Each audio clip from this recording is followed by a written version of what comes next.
Saya fahamkan ramai yang baru. Yang baru-baru ni mungkin settingnya tak ada. Itu kita akan start daripada mula, daripada awal. Semua indikator yang kita gunakan dalam video ni, kita akan ceritakan hari ini setting dia dan kegunaannya. Okey, kita buka satu cat kosong. Apa-apa cat tak apa, saya pakai sini cat biru. Guna cat biru pun boleh, tak ada masalah. Okey, kita akan masukkan indikator-indikator dia. Dan dalam masa tu saya akan explainkan kegunaan indikator ni tadi. Okey, dan kalau ada yang tak faham, tolong stopkan saya, tanya. Tanya soalan bangang pun tak, sebab saya faham. Saya dulu pun bangang juga. Lagi pula duduk dengan Abang Umar. Hari-hari duduk dengan dia pun tak pandai-pandai, berbulan-bulan tak pandai-pandai. Duduk dengan dia tu. Jadi kalau sekiranya ada soalan, tak kira lah soalan tu kamu rasa, soalan tu kamu tanya dia cakap bodoh. Tak apa, tanya. Saya akan jawab. 10 kali kamu tanya, 10 kali saya akan jawab. Okey? Jangan segan. Okey, indikator yang mula-mula sekali yang ada dalam BBMA, nama dia pun dah BBMA. BB ni adalah Bollinger Band.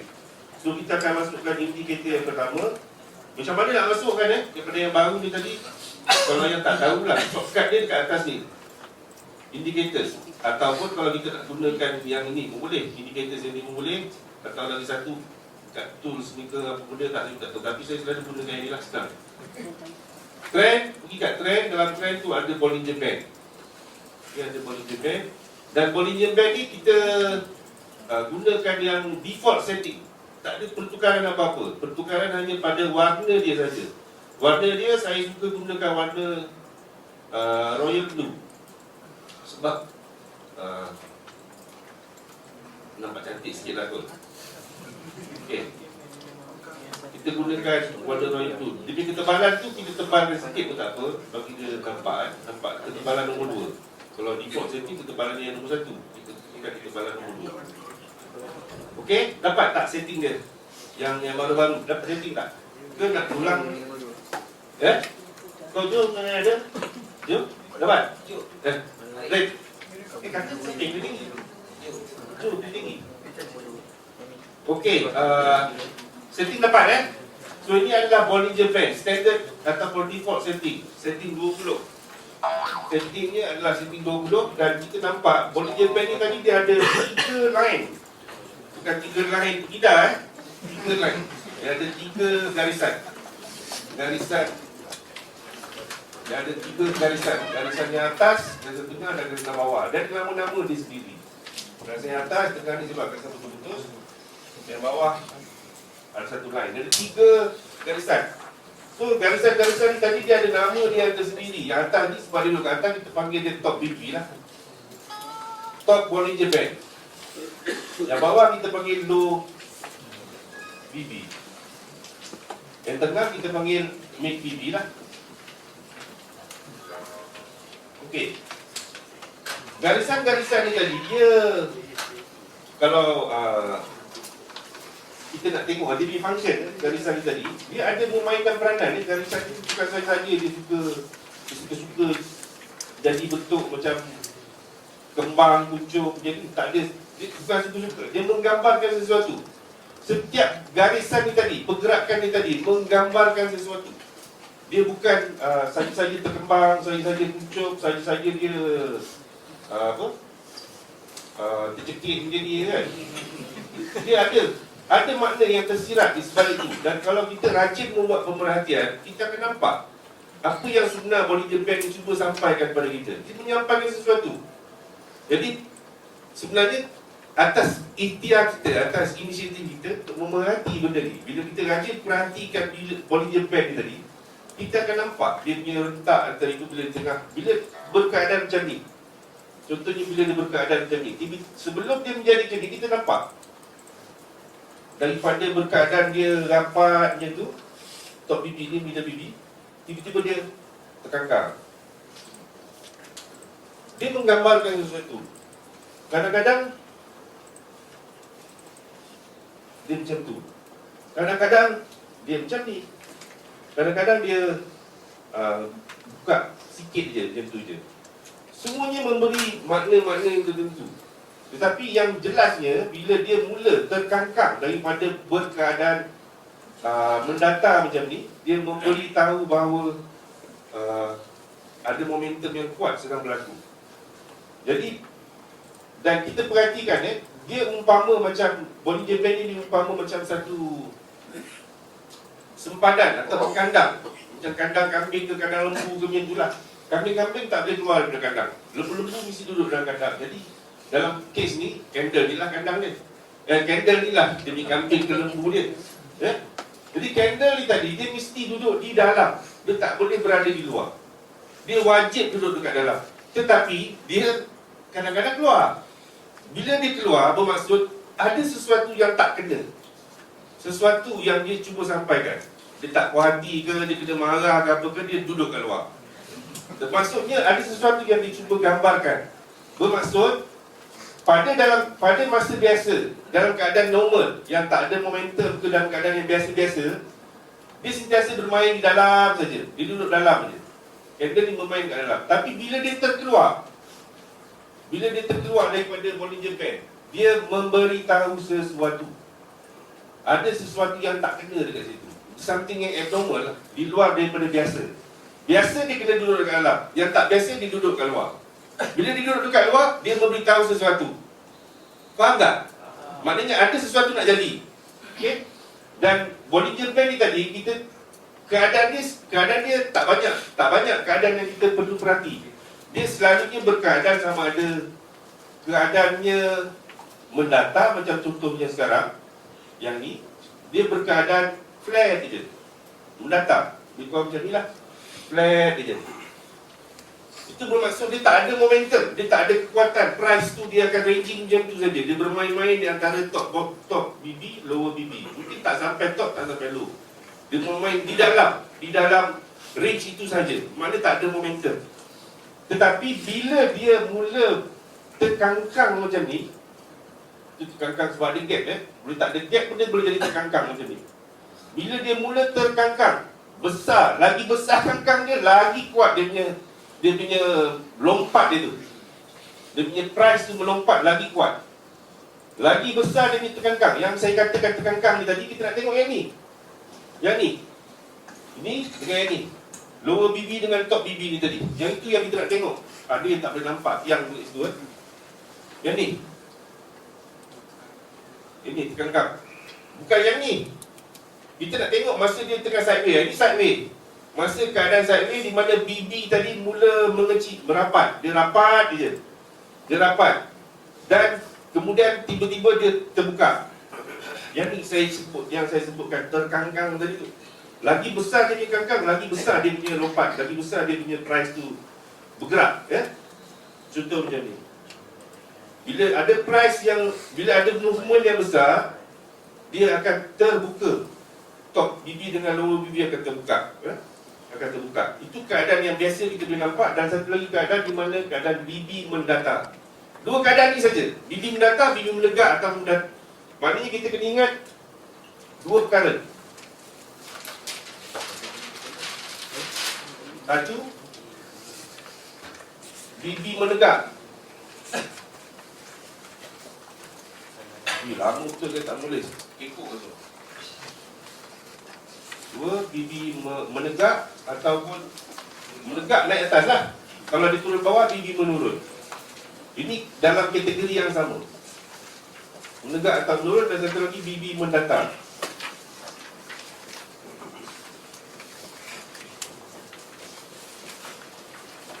Dua keadaan. BB mendatar senang. BB mendatar dia flat je. Ini BB dia tengah. Ini BB mendatar. Yang ni yang nombor 2. BB menegak, yang ni tegak ataupun yang ni menurun. Ini menegak dan menurun.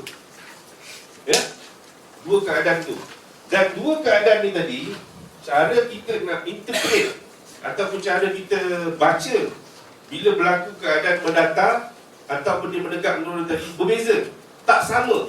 Masa dia mendatar, maksud dia beritahu A. Bila dia tegak ataupun mencondong macam ni, maksud dia tak sama dengan A. Maksud dia boleh jadi alif, boleh jadi X. Tak sama, totally different antara A, BB menegak dengan BB yang mendatar. Bila berlaku keadaan after effect dia sangat berbeza. Kalau BB yang mendatar, dia punya rules dia. BB yang mendatar. Kalau BB tu mendatar lama, bulan puasa dia boleh cakap green lagi dulu. BB yang mendatar, buat susah sikit lah. Nampak sikit. BB yang mendatar, rules dia. Ini adalah prinsip asas Bollinger Band. Yang tengah tu adalah middle BB. Misal kata, ada candle yang naik, cucuk macam ni. Tinggal jarum saja. Dia hanya cucuk macam ni. Dia ada 3 keadaan. Selalunya dia ada 3 keadaan. Yang pertama, ini tanpa ada MA. Ini hanya ada Bollinger Band saja. Dengan Bollinger Band sahaja kita boleh buat keputusan. Walaupun MA tak ada. Sebab ini adalah asas Bollinger Band. Bila berkeadaan macam ni, hanya ada jarum saja tinggal. Dia dah naik sampai ke atas, kemudian dia turun. Tinggal jarum saja ke atas. Dan Bollinger Band dalam keadaan mendatar, dia menunjukkan bahawa yang price akan turun. Dia akan turun. Dia akan turun sekurang-kurangnya mencari mid BB. Sekurang-kurangnya mencari mid BB. Begitu juga kalau dia turun ke bawah. Katalah ni candle dia start turun ke bawah, cucuk jarum kat bawah dan terus ke atas daripada lower BB. Sama juga, dia akan naik atas. Sekurang-kurangnya middle BB. Tapi dengan syarat BB yang mendatar, bukan BB menegak atau BB menurun. Kita cerita sekarang BB yang mendatar sahaja. Bukan BB menegak, bukan BB menurun. Keadaan yang pertama, keadaan macam ni dia cucuk tinggal jarum. Keadaan yang kedua, dia naik, body dia dengan jarum sekali turun kat luar. Nampak tak lukisan kat belakang? Dia punya body tu sekali turun dekat luar.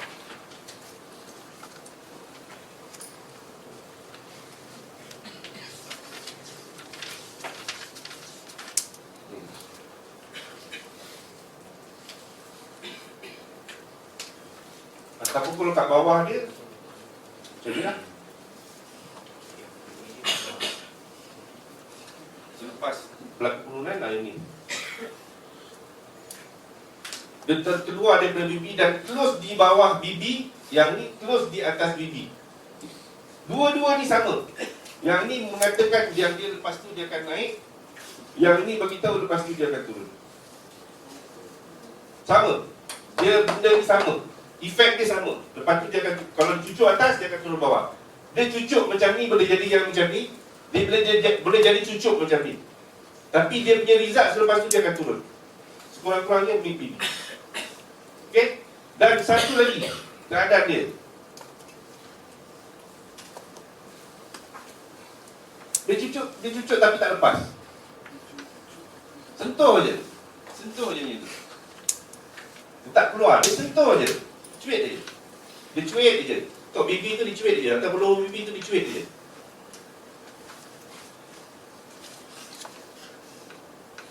Yang ni pun bagi tahu nak naik, yang ni bagi tahu nak turun.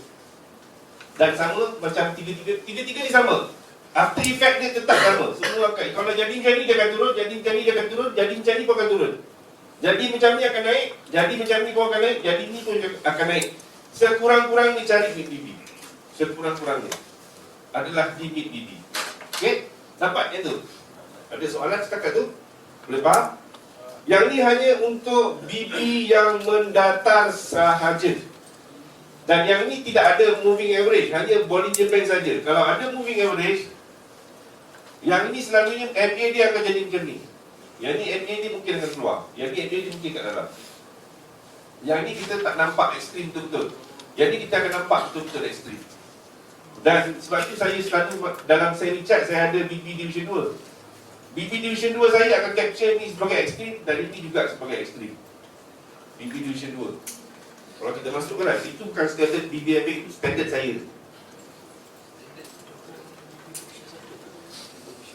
Deviation tu saya tukarkan kepada satu. Saya bukan Islam. Tambah. Saya akan masuk dalam sini. Ini tambahan untuk saya punya guna. Dia akan jadi line yang tengah. So yang tengah tadi tu saya akan nampak dia ekstrim. Ini memang confirm ekstrim lah. Dan ini pun akan nampak ekstrim. Okay? Itu untuk menampakkan ekstrim lebih banyak. Signal ekstrim tu lebih banyak. Dulu tu ke ekstrim lah. Sekarang tak tahu minat. Tak tengok sangat lah. Okay? Tapi siapa nak gugur, tak gugur tu belakang kira. Tapi yang dipaham ini adalah asas Bollinger Band. Asas Bollinger Band yang mendata sahaja. Kalau dia menegak, dia memberitahu benda lain. Kalau dia BP yang menegak, kalau ada cucuk macam ni ataupun terkeluar macam ni ataupun macam ni, dia bukan nak turun. Dia memberi maksud yang berbeza. Okay? Sebab itu saya cakap, jangan misunderstood dengan BB mendata ni dengan yang menegak atau yang menurun. Sebab menegak, mendata totally different. Yang mendata special, dia macam ni. Dan yang macam ni punya keadaan bila kita jumpa, jangan khawatir. Masuk, bubuh cukup. Sebab confirm dia akan turun, insyaAllah. Ya? Ekstrim yang macam ni yang saya masuk. Ekstrim kalau BB menegak tu saya dah tak berapa nak masuk sangat. Ya? Sebab dulu masa mula BBM ni tadi memang rata-ratanya ramai yang suka masuk ekstrim. Sebab dapat pucuk-pucuk. Nak pula bila hantar dekat tempat lain dia tak masukkan indikator, tak ada. Cat kosong je, dapat pucuk-pucuk. Wah, semua orang wah. Pucuk-pucuk, hebat kan? Tapi TP ni sikit je. TP ni sikit je. Tapi dah dia dah masuk berlapis-lapis, dia jadi banyak lah. Dah masuk sampai 20-30 lapis. Kalau 5 pip kali dengan 10 dah 50. Tapi tak ada masuk sampai 10. Kadang-kadang 40-50. Jadi banyak lah. Jadi banyak. Tapi kalau yang macam ni, ya. Kalau yang macam ni saya tak teragak-ragak untuk masuk. Sebab yang ni memang insyaAllah confirm. Kecuali yang menagak tadi tu, dia melawan trend. Dia melawan trend. Agak bahaya sikit. Berisiko. Sebaik-baiknya. Sebaik-baiknya tunggu dia close. Kaedah dia lebih kurang sama macam ekstrim yang menegak juga. Sebaiknya bila ada candle reverse, ada candle ada NA5 terkeluar dari candle reverse, candle retest. Ada retest pun kita masuk. Tapi pada saya, bila saya nampak dah terjojol keluar macam ni, BB mendatang saya tu masuk. Sebab itu dia sebab ni kita cerita tanpa BB. Tanpa BB. Panduan kita tanpa BB, candle tu saja. Tanpa NA. Tanpa NA kita hanya nampak candle je. Candle tercucuk keluar ataupun tinggalkan jarum ataupun dia touch je, next candle tu kita dah masuk lah. Tapi dengan syarat BB tu mesti mendata, bukan BB yang sedang menegak ataupun sedang menurun. Alright? Ada soalan? Tak ada. Okey, kalau BB menegak macam mana? Kalau BB yang menegak, contoh macam ni. Candle cucuk jarum macam tu, macam yang first ni tadi. Ni kan, dia tak turun, lagi dia naik. Ini pun close kat luar, macam ni, lagi dia naik. Kalau BB yang menegak, jangan buat pasal. Jangan buat pasal. Sebab yang ni namanya candle momentum. Candle bila close di luar daripada BB, kita panggil nama dia candle momentum. Bermaksud ada momentum lagi nak naik. Dan bila ada, saya suka keadaan ni. Saya suka bila dia dalam keadaan sideways macam ni, dia tengok BB dia dalam keadaan mendata je, tiba-tiba ada candle yang close di luar BB. Candle yang close ni, candle ni close di luar BB. Besar sikit bagi nampak.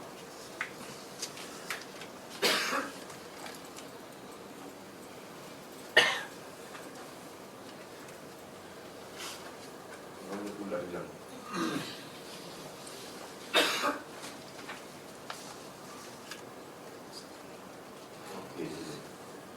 Tak kira lah, ini lebih kurang sama lah. Ini masa dia tengah mendatang, dia cucuk, dia turun. Sekurang-kurangnya dia cari BBB. Tapi bila dia mula menegak, dia cucuk dan keluar ke atas, jangan buat pasal. Jangan gatal-gatal pergi masuk sel. Memang kita ke laut sudah ada. Okay? Tadi ni cantik. Saya suka keadaan macam ni pasal apa? Ni dalam keadaan sideways. Dalam keadaan sideways dia tak nampak. Kita dah tahu memang tak ada momentum. Dia bermain dalam Bollinger Band. Dia main-main dalam ni je. Dia main dalam ni je. Tak sampai pun top BB, low BB tak sampai. Dia main kat tengah-tengah je. Ini berapa bulan? 2 Jun. NFT ke? NFT kot? Ya ke? Bukan ada news.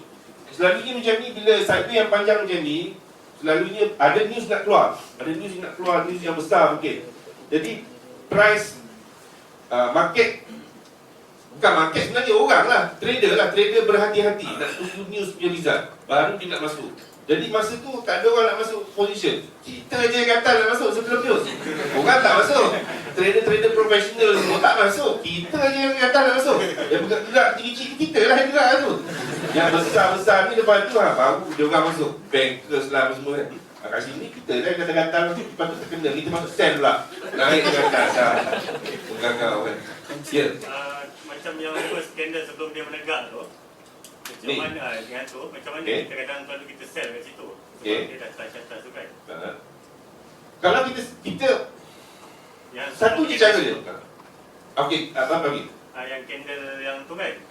Kan yang tu tengah menegak. Tiba-tiba dia touch yang top bibir apa Bollinger Band tu. Terus lalu kat situ kita dah sell. Kat sini kita mungkin kita sell lah sebab kita nampak cucuk tak clear lagi. Dia masih lagi dalam keadaan berdata kan.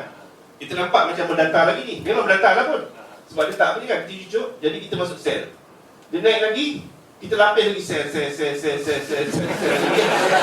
Lapis dia. Itu normal tu. Saya biasa buat itu. Saya biasa buat itu. Kita akan lapis lagi sell macam ni.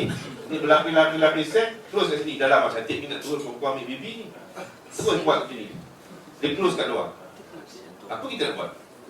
Apa kita nak buat? Sebab kalau kita ada BB, ada MA di sini, kita mungkin akan nampak kemungkinan tak ada MA ni mungkin keluar ekstrim ni. Tapi ekstrim tu lepas tu dia meluruh tu naik sampai ke atas. Biasa tu. Biasa berlaku kan? Jadi bila keadaan macam ni kita nampak, ini kita macam ni lah. Macam ni tadi kan. Yang ni tadi adalah keadaan lebih kurang macam ni. Kita pun dah masuk, kita hari di kelas dekat jalan tu ni kaki tapi dia naik lagi, tapi turun tak sampai. Dan bila dia close di luar BB, dia menandakan ada momentum. Maknanya kemungkinan kita punya judgement tadi tu silap. Jangan segan-segan cut loss. Ya, sungguh. Bila kita jadi seorang trader, kita jangan takut cut loss. Jangan tunggu sampai dia kejap ni turun ni, kejap ni turun. Lalas dengan kawan kita sekali lebur. Selalunya macam tu, kita boleh tahan floating beratus-ratus pip. Ini cerita saya dulu. Sekarang pun kadang-kadang ada juga perangai macam tu kadang-kadang. Kadang-kadang dah naik sampai 50 pip minus ni. Kejap ni turun ni, kejap ni turun. Dia mula keluar teknik harapan, BBMB semua dah tak ada dah. Teknik harapan dia ada. Dia mengharap akan turun. Sebab dia masuk sell, jadi dia mengharap benda ni turun. Padahal price makin naik. Sebab dia dah ada pemain kita. Kita mengharap dia turun. Berapa pip dia nak tunggu floating sampai kanan ni? 200 pip. Habis kalau kena pula kita kat sini, kita dah layer macam orang dah lupa daratan ni kan. Kita tengah layer sampai tak nampak jarum ni lah. Ini memang cantik ni. Memang cantik ni. Pinocchio bar, pin bar. Kan kalau kita menghafal candle punya pattern, ini pin bar. Pin bar selalu kata dia nak turun. Betul? Pin bar dan apa, hammer, shooting star. Ni kata nak turun. Tapi bila next candle tu close di luar BB, candle tak boleh close kat luar BB. Candle close keluar BB, utamanya kalau dia dah mula nak buka. Katalah dekat sini kita tak nampak lagi kata dia kangkang kan. Tak berapa jelas lagi. BB ni tak jelas lagi mengangkang. Sini pun tak berapa jelas lagi lah. Katakan tak berapa nak jelas lagi. Sampai kat sini, dah clear dah kangkang tu. Cut loss lah. Cut loss. BBMA tak jamin semua trade guarantee profit. Saya berani gerak jari. Bukan guarantee. Kau belajar BBMA kau pandai, nanti kau trade 100% profit. Tak ada. Ada loss. Ada PMC. Baru rumah PMC. Tapi akaun kecil-kecil lah, saya punya akaun $5, $10 je tu, saya balu cukup-cukup. Boleh withdraw 100, 200 minggu, buat 2-3 minggu. Minggu keempat MC, hasil lah $5, $10 punya akaun kan. Tak ada hal. Tapi bukan BBNB ni holy grail. Bukan. Kita bukan holy grail. Tapi peratusan untuk untung tu besar kalau kita faham. Ikut dia punya strategi. Jangan langgar strategi dia lah. Ni dia dah bagi tahu momentum, dah di close kat luar BB, ni adalah momentum. So dia dah bagi tahu ada momentum, maksud dia nak naik lagi. Kalau kita ada sell, cepat-cepat kat loss. Cepat-cepat kat loss. Dan ini kita hanya refer pada satu time frame. Kita hanya refer pada satu time frame. Contoh kita tandakan. Tanda kat sini. Apa sebenarnya cerita ni? Ini di time frame 1 hour. So kita tengok dekat 50 minit. Ini berapa bulan? Cepat juga tadi.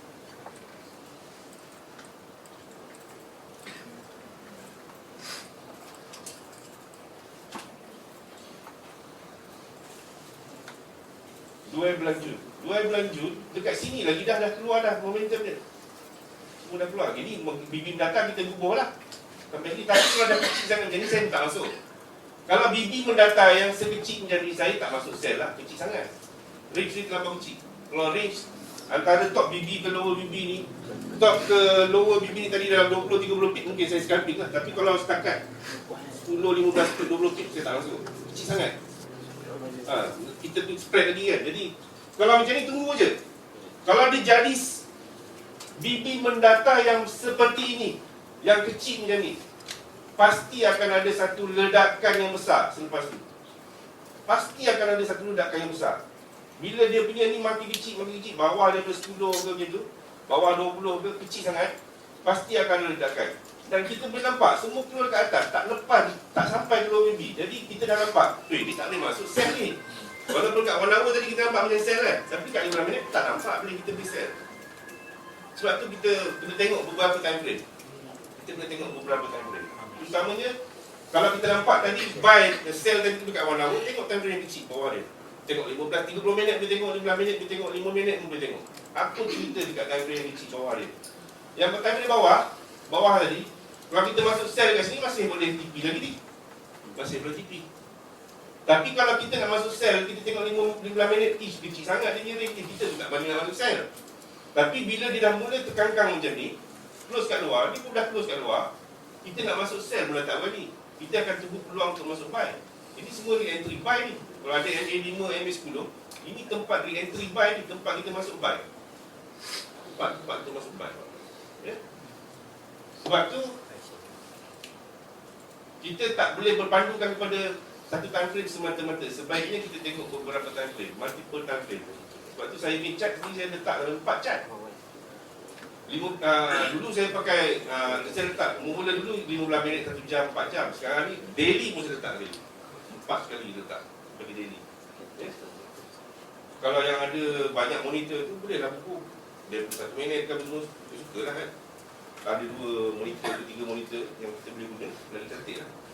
Okey, so bermaksud dekat sini, bila candle keluar daripada BB yang sedang menegak, jangan lawan. Ikut tak apa. Setiap candle ni tadi, dia akan bagi kita peluang untuk entry sebenarnya. Bila kita faham. Okay? Bila dia close kat sini, tadi kita nampak re-entry kat sini tadi kan dekat time frame 5 minit, masa dia tengah turun tadi. Dia tengah turun tadi, dia bagi re-entry di time frame kecil. Setiap candle ni tadi, ini ada re-entry. Sini ada re-entry. Di time frame kecil, ada re-entry. Jadi setiap 1 jam ni tadi, kita ada re-entry. Tapi di time frame yang kecil. Di time frame yang lebih kecil, kita akan nampak re-entry. Ni re-entry, ni re-entry. Sini re-entry, sini re-entry. Di time frame yang lebih kecil. Di time frame besar, kita tak nampak. Di time frame besar, kita nampak bila time frame yang lagi besar daripada dia. Contoh, dekat H4, kalau kat H4, close di luar BB. Kita nampak ni re-entry dekat H4. Yang ini kita akan nampak re-entry dekat H1. Sama je. Candle close di luar BB ni tadi, dia bukan hanya dekat 1 hour saja yang kita kata close keluar BB ni dah naik. Di semua time frame. Wah, Iman 1 minit sehinggalah 1 bulan. Sama. Kalau kita tengok dekat 1 minit, kalau candle close dekat luar BB, menandakan dia tak naik. Kalau mendata, dia cucuk, dia akan turun bawah. Close kat luar BB, dia akan turun lagi. Close luar BB, dia akan turun lagi. Dia akan naik lagi. Ya? Kalau mendata, lain. dekat 5 minit pun sama keadaan dia. Close kat luar bibi, yang tegak dia akan continue naik. Dekat H4 pun sama. Close kat luar bibi, bermaksud dia nak naik lagi. Dekat weekly pun sama, benda yang sama. Close kat luar bibi yang mencontoh macam ni, dia akan turun. Dekat monthly pun sama, tak ada beza. Kalau dia close kat luar bibi, bermaksud dia punya momentum tu ada. Jangan lawan dia. Tetapi kat mana nak masuk? Mana nak masuk? Bila kita nampak dah ada momentum macam tadi tu, kat mana kita nak masuk? Yang itu kita petang sekarang bahawa kita buat entry. Okay? Saya cerita sikit je lah tadi yang saya cerita sikit tadi tu. Kita tunggu di time frame dia kecil lah. Ini dia dah start close kat luar BB. Kita nak tunggu dia pull back untuk masuk entry. Dekat one hour ni kita tak nampak. Cari dekat time frame dia kecil, 15 minit, 30 minit, 5 minit. Dia akan bagi re-entry. Itu bila ada MA5 dan MA10. Tak ada MA5, MA10 kita tak nampak. Okay? Clear Bollinger Bank? Okay? Top BB, middle BB, lower BB. Dia satu lagi yang kita boleh tengok mid BB ni tadi, banyak function dia sebenarnya mid BB ni. Mid BB ni umpama macam ya bang. Macam mana kalau dengan gap? Gap, kenapa? Bila ada gap kita tak dapat ada yang tengok increase dari minggu depan ni. Okay. Macam pahaman saya sendiri kan, bila ada gap dia akan tutup balik gap. Tapi ada juga yang jadi dia tak tutup gap. Betul, ada gap yang tak tutup, ada gap yang tutup. Gap yang tak tutup tu nama dia runaway gap. Kalau dia runaway, memang dia never come back. Betul balik, mungkin bertahun-tahun selepas dia sungguh. Kalau yang gap macam ni, di sekarang ni dia naik, dia tutup balik gap ni kan. Okey lah, dia tutup balik. Tapi kalau dia turun ni tadi, dia tak balik tutup gap ni tadi, memang dia akan ambil masa untuk cover balik. Memang dia jadi runaway gap, nama dia runaway gap. Ni gap biasa lah, ni gap biasa sebab dia dah tutup. Kalau dia jadi runaway gap, dia akan jumpa balik tempat ni tadi, mungkin bulan, mungkin tahun. Baru dia akan jumpa ni. Nasib baik Russia dengan China pergi bail out punya Greece. Kalau tidak, ke bawah dia. Ramai yang terkena ni, ramai yang terkena. Tak, ramai juga yang dapat buat duit, ramai juga yang sebab semua tengok gap sampai 190 ni, 160, 170. Dan dia naik balik double 300. Dia naik balik sampai 300. Ada yang masuk buy kat sini. Ada yang masuk buy, yang kaki-kaki ekstrim tu memang balut lah. Saya tengok je itu ni. Sebab saya ada sell kat sini. Dia bukan je.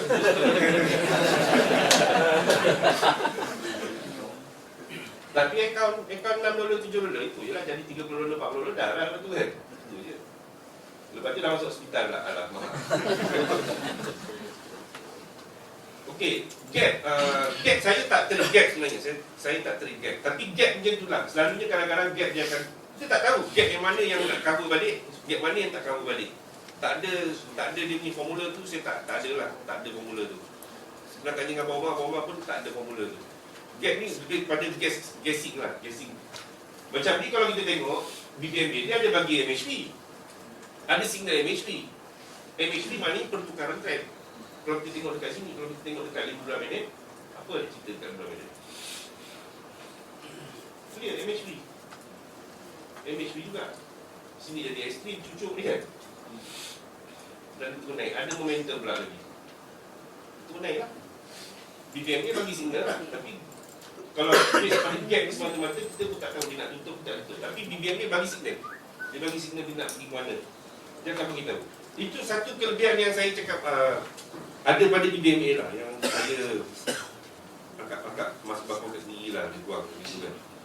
Dia semua time frame sama, setting sama di semua time frame, 1 minit sampai 1 bulan punya setting tak ubah. Kita gunakan setting yang sama.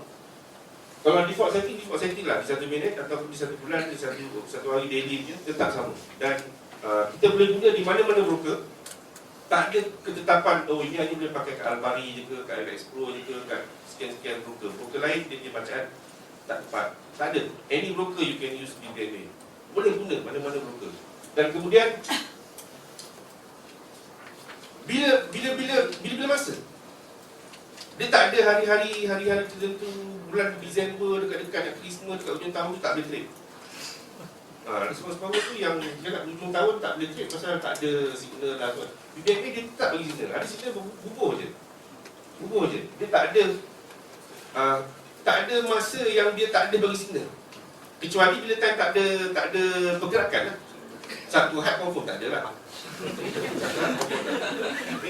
Tapi kalau hari-hari yang market buka, insya-Allah ada. Kalau tak ada kat 1 hour, mungkin kat 30 minit ada. Tak ada kat 30 minit, mungkin kat 15 minit. Tapi hari-hari insya-Allah ada.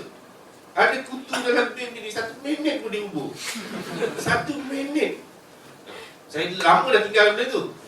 Sekarang dia gila pada 1 minit. Saya pun terbabit-babit juga. 1 minit dia main. Buat duit lah tu. Itu yang 1 minit dia hubung. 1 minit ekstrim dia balon. 1 minit average fee balon. BNB 1 minit hubung. Tapi dia ikut trend lah.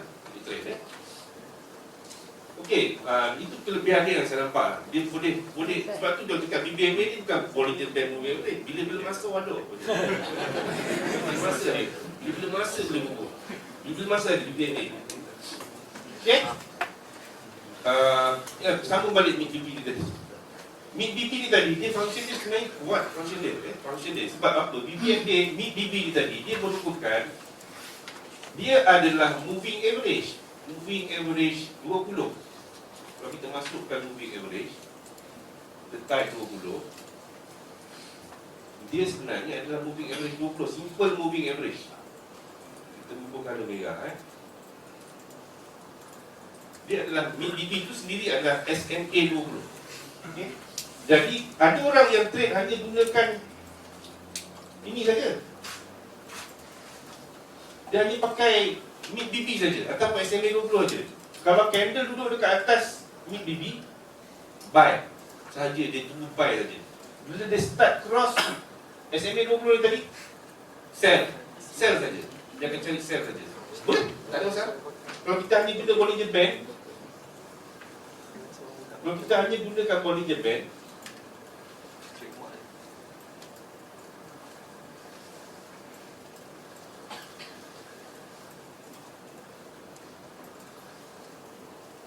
sama keadaan dia. Bila dia start melepasi middle BB daripada keadaan di atas ni tadi kita sebutkan, bila dia berada di bahagian atas, candle semua dekat atas, di antara mid BB ke top BB, ini adalah zone belian, zone buying zone. Area yang di atas ni adalah buying zone. Jadi kalau candle semua berada dekat zone buy, maknanya kita hanya akan cari peluang-peluang untuk buy. Sehinggalah bila dia melepasi sempadan antara atas dengan bawah. Ini macam tambak Johor lah. Nak masuk kena pakai pasport. Dia macam tempat yang menjadi support yang kuat. Jadi bila dia dah mula melepasi, masuk bahagian yang bawah, di antara BB ke lower BB, ini adalah zone sell, selling zone. Jadi kita akan cari peluang-peluang untuk sell bila berada dekat bawah. Okay? Jadi dia bermakna bila dia nak lalu melepasi MA20 ataupun BB tadi, dia kena ada satu kekuatan lah untuk melepasi dia. Okay? Bermaksud dia menjadi support dan resistance. Dia juga menjadi support dan resistance. Dan dia juga kita boleh jadikan dia sebagai satu guide untuk tengok trend. Guide untuk tengok trend semasa. Time frame yang kita buka ni adalah time frame 15 minit. Jadi dekat 15 minit kita boleh gunakan MIT-BP ni sebagai reference untuk tengok trend dia. Contoh, macam sekarang kita nampak macam mana keadaan MIT-BP dia sekarang. Mendatar je kan. Kita tengok top BB dia pun macam mana. So kita boleh kata keadaan sekarang di 15 minit di time frame 15 minit yang kita buka, di 15 minit keadaan ni sideways.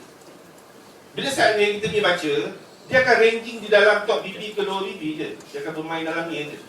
So kaki scalping, dia akan tengok ni benda ni berapa pip datang bawah. Oh ada dekat 10 pip. Oh dia scalping sedap. Dapat 5 pip 10 pip boleh lepas. Dekat 5 pip 10 pip boleh lepas. Sebab range antara top BB ke lower BB ni ada dekat 30 pip. Jadi kalau dia nak makan setakat 5 pip 10 pip, tapi dia punya 5 pip 10 pip dia masuk berlapis gila babi punya. Dia masuk lapis. Jadi walaupun 5 pip, kalau ada 10 layer, ada 50 pip. Target satu hari 40 pip juga saya, satu hari 40 pip. Masuk BBN ni dah kau 200 pip lepas. Okay, jadi reference untuk tengok trend di time frame yang kita buka. Kalau dekat 1 hour lah. Dan kita nampak dia mula daripada keadaan turun je ni, dia mula naik sikit dan mula mendatar gitu kan. Kita nampak Bollinger Band pun flat. Macam mana nak bezakan Bollinger Band yang flat dengan Bollinger Band tegak atau mendatar? Sebab banyak orang tanya saya ni, bang, ini nak kira flat ke nak kira tegak ni bang?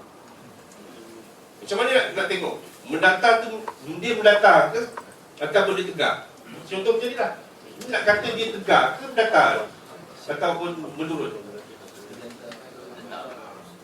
Siapa boleh bagi cadangan? Macam mana nak tengok? Dia pakai pembaris. Jadi pembaris tahu yang pembaris orang menjahit tu kan, yang panjang tu kan, yang satu rela itu, yang kalau kita pergi kedai kain ni, satu rela je lah. Kena pakai pembaris tu. Boleh? Tak payah. Senang je. Menegak, ini clear menegak kan? Ini clear menegak. Ini clear menurun. Ini clear dia menurun. Ini clear menurun. Kalau yang clear menegak dan menurun, itu menegak menurun lah. Yang tak clear menegak menurun, mendatar. Itu je. Selain daripada menegak dan menurun, itu mendatar. Itu saja. Tak perlu pergi ambil siku L ke, macam ke. Oh, ni data ni. Tak payah. Kalau kita tegak, nampak clear. Kalau dia menurun pun nampak clear. Kalau tak clear, dia menegak atau menurun, itulah mendatar. Itu dia mendatar. Get it? Faham tak? Kalau dia punya macam mendatar, dia dalam arah naik, itu kira menegak juga. Dia tak mengembang lah. Contoh yang dia macam ni lah. Contoh ni Macam ni. Menurun. Macam ni. Kalau kita nampak dia selari macam tu kan, tapi dia menurun, arah menurun. Dia arah menurun. Kita kata dia menurun lah, sebab candle tu semua. Dan lagi satu nak senang, jadi tengok BBB tu pointing ke mana? BBB tu pointing ke mana? Dia pointing macam ni ke, pointing macam ni ke, pointing macam ni? Benda ni ada makna ni. Ni je, jangan gelak. Korang gelak Ni. Kita kungfu lah kan. Tengok. Ni BBB tu macam mana? Dia tunjuk macam ni ke, macam ni ke, macam ni? Kalau dia tunjuk macam ni, data lah. Kalau dia tunjuk untuk trend, untuk tengok trend tentu. Mid BB ni tadi, bila mid BB berkaitan condong ke bawah, candle semua duduk bawah dia. Candle duduk kat bawah dia. Kita kata roughly, kita boleh kata downtrend. Bila mid BB ni duduk dekat atas, candle ni duduk dekat atas, dia tegak macam ni, candle pun ada dekat atas. Roughly kita boleh kata dia uptrend. Ya? Itu secara kasar je. Tadi kita nampak ni mid BB dia flat, mendatar. Masa dia mendatar ni tadi, kita nampak candle kejap ke atas, kejap ke bawah, kejap ke atas, kejap ke bawah, kejap ke bawah. Top BB, lower BB pun mendatar. Ni clear lah, mendatar, tak ada trend yang sideways.